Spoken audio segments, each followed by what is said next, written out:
골로새서 3장 12절부터 17절 말씀입니다. 15절 말씀, 그리스도의 평강이 너희 마음을 주장하게 하라. 너희는 평강을 위하여 한 몸으로 부르심을 받았다. 이 평화는 세상이 주는 것과 다르다. 그 약속은 사도들이 오순절날 성령에 잠길 때 예수님의 평안을 받았습니다.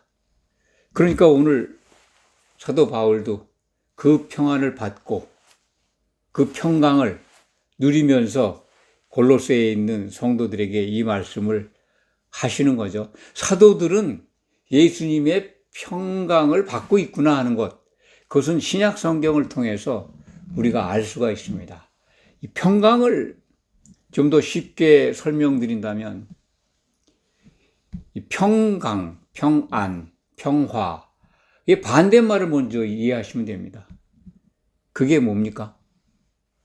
두려움, 불안, 공포까지 나눠진다는 거죠. 언어적으로 얘기하면 평강은 하나 된다는 뜻이고, 불안과 공포는 마음이 나눠졌다는 거죠. 그러니까 오늘 본문 말씀 15절을 보면 너희 마음을 주장하게 해라. 마음이 나눠지지 않도록 예수님의 평강을 너희 안에 가득 채워라. 이거 하는 방법이 뭡니까? 아니, 믿는 우리에게 왜 이렇게 예수님의 평안이 가득하지 않을까요? 가득한 분들도 있겠죠. 그런데 나타나는 모습들, 기독인들이 하는 말과 행동들을 보고 교회의 모습을 보면 그리스도의 평강이 과연 교회에 모인 성도들을 주장하고 있나? 그런 것을 갸우뚱하게 되지 않습니까? 도무지 그리스도의 평강이 지배하고 있는 교회라면 이 시대의 모습이 그렇지는 않을 거 아닙니까? 어떻게 저렇게 서로 갈갈이 찢겨져 가지고 싸우고 다투는가? 믿는 성도들에게서 예수님의 평강을 찾기가 참 어렵습니다. 다 그런 건 아니지만 예수님께서 주시는 그 평강 가운데에서 은혜를 누리면서 기쁨 가운데 신앙 생활하는 분들도 많이 계시지만, 오늘날 교회의 모습을 밖에서 본다면 세상만도 못한 그런 현상들을 많이 보게 됩니다. 밖에 있는 사람들을 교회 밖과 비교해도 좀 문제가 많다. 그렇게 발견되는 교회의 모습이 많다는 겁니다. 오늘 본문 말씀 골로새서 3장 12절부터 17절, 12절 말씀, 그러므로 너희는 하나님이 택하사 거룩하고 사랑받는 자처럼 긍휼과 자비와 겸손과 온유와 오래 참음을 옷 입고, 그리스도로 옷 입고라는 말씀 기억하십니까? 갈라디아서 3장 27절, 누구든지 그리스도와 합하기 위하여 성령 세례죠.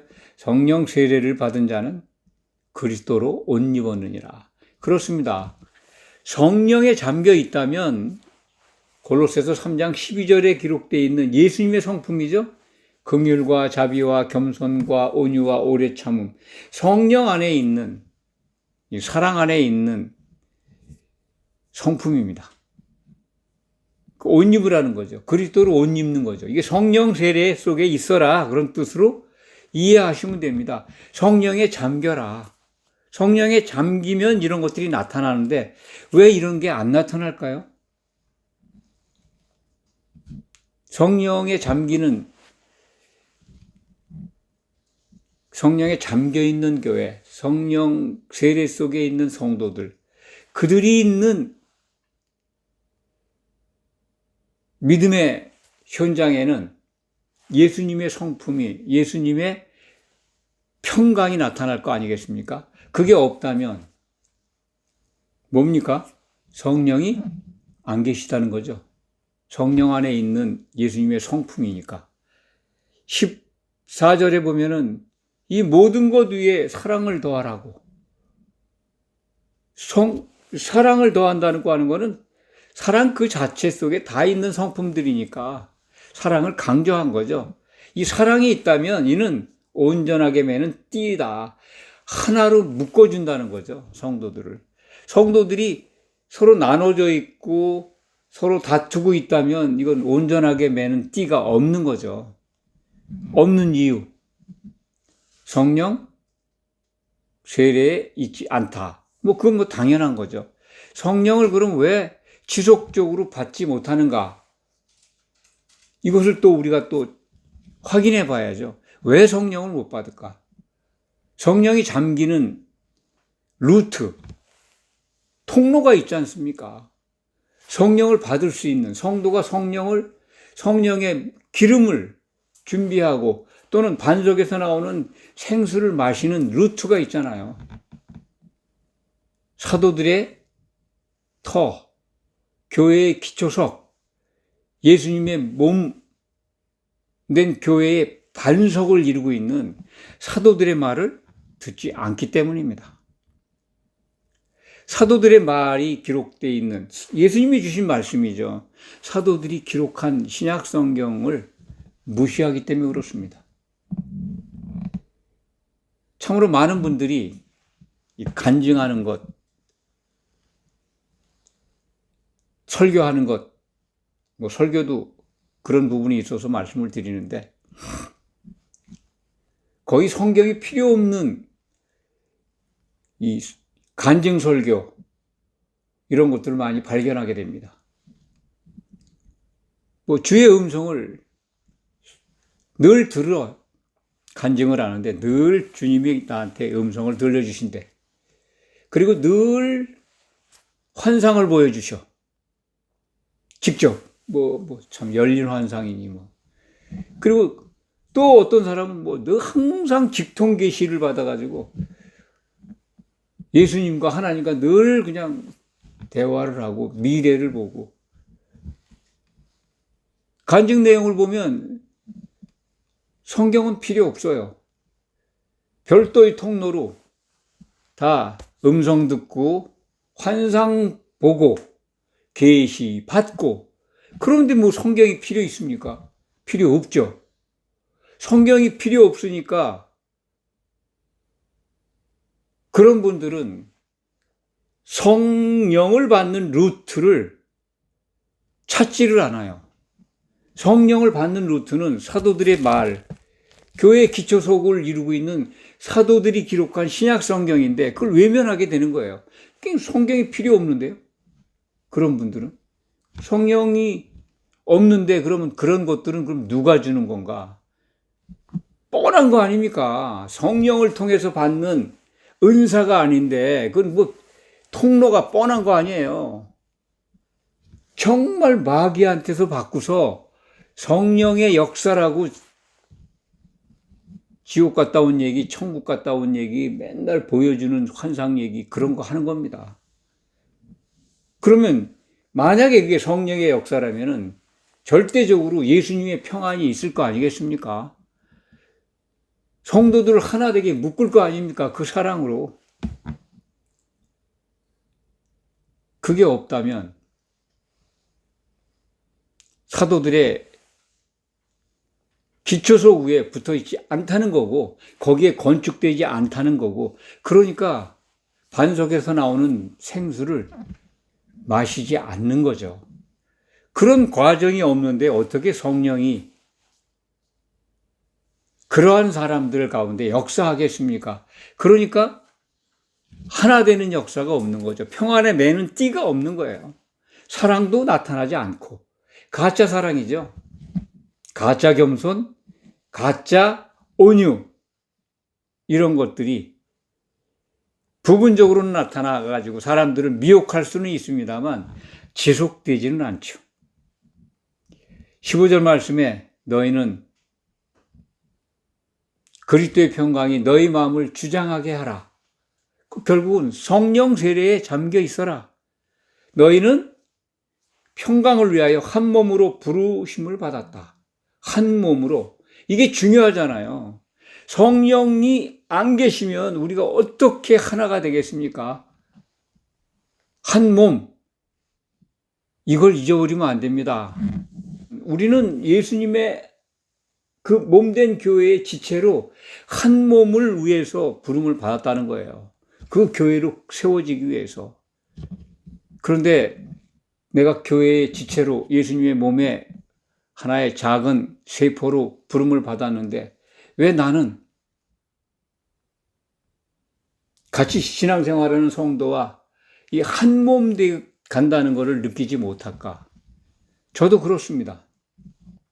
오늘 본문 말씀을 준비하면서 한 몸으로 부름을 받았는데 나는 왜 다른 성도들과 온전하게 매는 띠로서 하나가 되지 못하는가? 그것을 나는 구체적으로 느끼지 못하는가? 그 이유가 뭘까를 생각해 봤습니다. 하나가 되라고 성경은 일러주시는데 하나 되어 간다라고 하는 그 진행의 정도도 모를 뿐만 아니라 아예 그러한 과정을 실감하지 못하는 그 이유가 뭘까? 오랜 기간 동안 그 부분을 많이 고민하고 생각해 왔습니다. 도대체 나는 왜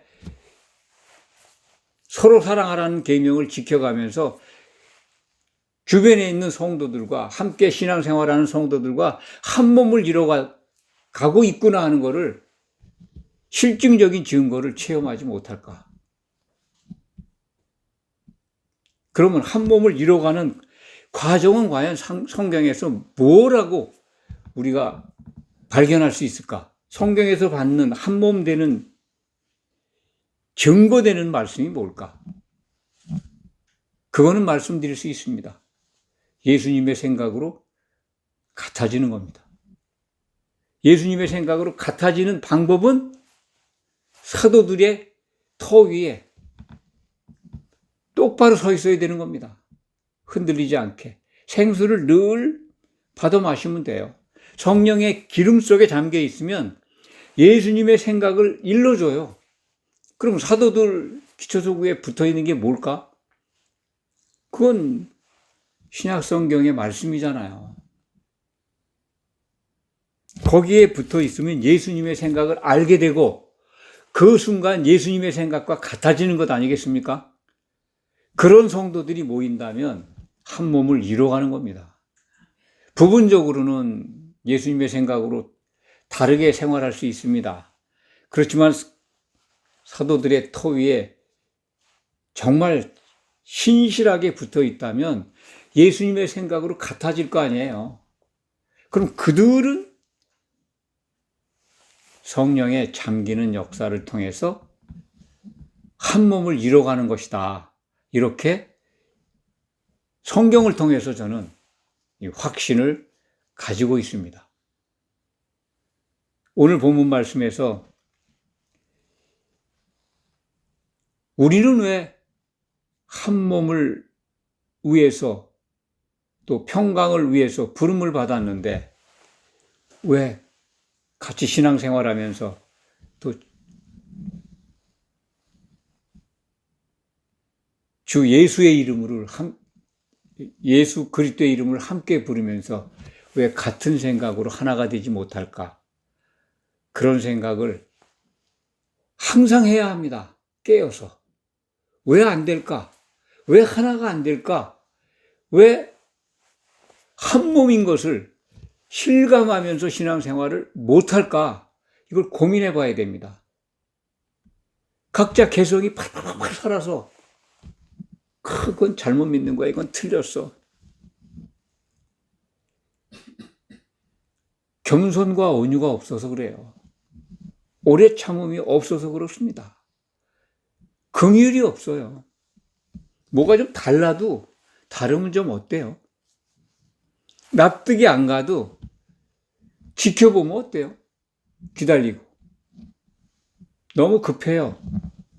조급하고. 그런 것들은 성령 성령 안에 있는, 참 사랑 안에 있는 예수님이 우리에게 주고자 하시는 그 성품, 그런 것과는 다른 거잖아요. 예수님의 말씀이 우리 속에 풍성히 거한다면 예수님의 생각을 알게 되고 그분의 성품을 닮아가게 되고 한 몸으로 부름받았다는 것을 깨우침 받게 되고, 그래서 이질적인 것, 곧 다른 사람과 내가 자꾸 갈라져 있는 것, 떨어져 있는 것, 하나 되지 못하는 것의 원인을 찾게 돼요. 상대의 문제가 아니라 내 문제를 먼저 접근하시기 바랍니다. 내가 문제다. 왜? 예수님의 생각과 내가 다르구나. 결국은 내 자기 부정이 전혀 되지 않았다는 겁니다. 그렇게 강조하는 거, 예수님이 나를 따라오려거든 네 생각을 부인하고 날 따라라. 그게 안 된 상태에서 예수님 주여 하니까 그렇게 열심히 신실한 성도들이 모여서 두세 사람이 모였는데도 하나가 안 돼요. 예수님의 생각으로 같아져 가는 모습을 발견할 수가 없어요. 양심적으로 말씀드리면 그렇습니다. 여러분들도 정말 솔직하게 자신들이 자기 자신과 자기 또 주변의 성도들과 함께하는 신앙생활 속에서 예수님의 생각으로 항상 같아져 가고 있는가를 한번 솔직하게 점검하고 고백해 보시기 바랍니다. 그런 분들이 있으면 얼마나 감사하고 귀한 분인가, 그런 분이 있기를 정말 기대합니다. 그런 분이 있기를 간구합니다. 오늘 말씀을 정리합니다. 우리는 그리스도의 몸으로 부름을 받은 그 몸의 각 지체들이죠. 이 부분은 신약성경에 얼마나 많이 나오는지 모릅니다. 다 귀한 존재들입니다. 그런데 한 몸으로 부름을 받았으면 한 몸의 그 흠이 없는 지체로 잘 보존되고, 또 교회로, 다른 말로는 교회 건축이라 그러죠. 흠이 없는 교회의 제목들로서, 부품들로서, 재료들로서 잘 세워져야죠. 그 세워지는 터가 사도들의 기초석입니다. 그 기초석은 우리에게 주신 예수님의 생각을 담아서 예수님의 모든 뜻과 목적을 일러주는 신약 성경입니다. 신약 성경에 풍덩 빠져가지고 예수님의 생각에 내가 젖어 있다면 자기 부인이 저절로 될 것이고, 우리는 각자 주변에 있는 성도들과 예수님의 생각으로 같아져서 한 몸이 되어갈 겁니다. 이것이 신약 성경이 우리에게 일러주는 구원의 원리죠. 그 과정을 통해서 우리가 한 몸을 이룬다면 온전한 구원에 이르게 된다는 겁니다. 하나님의 상속자가 되고 하나님의 아들들이 되고, 곧 그들을 성경은 이기는 자라고 부릅니다. 승리하신 예수님, 그분 안에서 예수님은 이기셨죠. 이긴 자죠. 이긴 자를 따라가면 이기는 자가 되는 겁니다. 이 성경의 교훈을 잊지 마시기 바랍니다. 기도하겠습니다.